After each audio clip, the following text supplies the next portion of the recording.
This next question is one that we get from teachers and students pretty regularly, and that's why doesn't GMM provide feedback to the student when they get a question wrong? Why is there no explanation or help or hint along the way?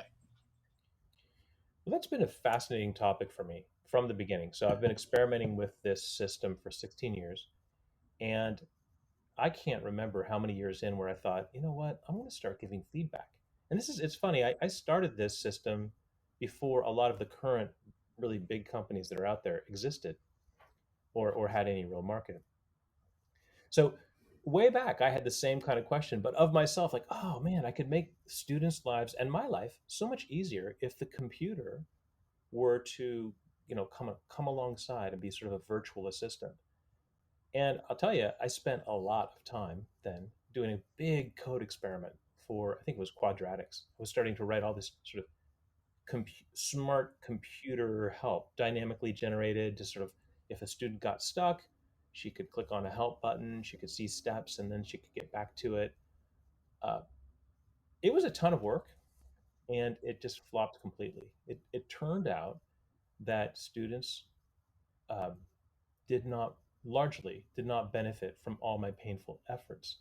Rather, when they would kind of be in a tough spot, if they had some computer based way to make the problem go away, just to get rid of it, then they would use it. But they weren't really engaging. They were just sort of, I don't know, they just wanted to make it go away, Robbie. That was a 14-year-old who maybe didn't particularly care for math approach.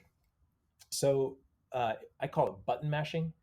Like content would come up on the screen, and their whole goal with that content is somehow extract whatever it takes to extract to get rid of the thing that's on the screen so that they can get to another problem. So I actually created the feature and turned it off and never went back. We deliberately want to foster the thing we believe is the very best for kids, which is the dialogue with the teacher, dialogue with other students.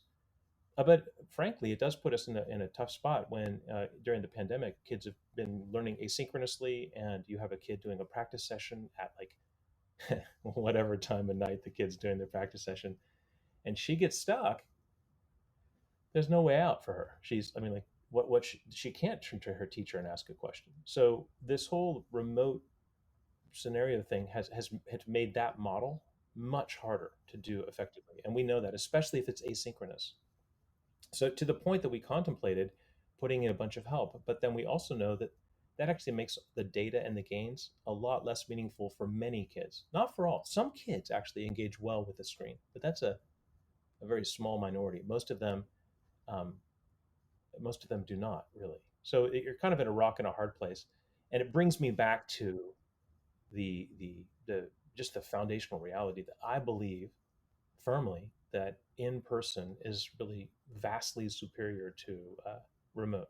And our system was really built to work in person.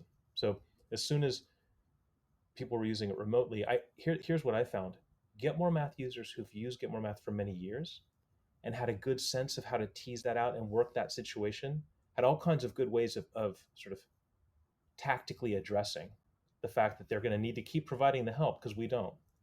But brand new users were like, what? How does this work and what can I do? So it was an interesting split. People who started using Get More Math during the pandemic struggled, I think, more, but longtime users understood that we have the expectation that they're going to continue the dialogue with the students, even if they're not in person.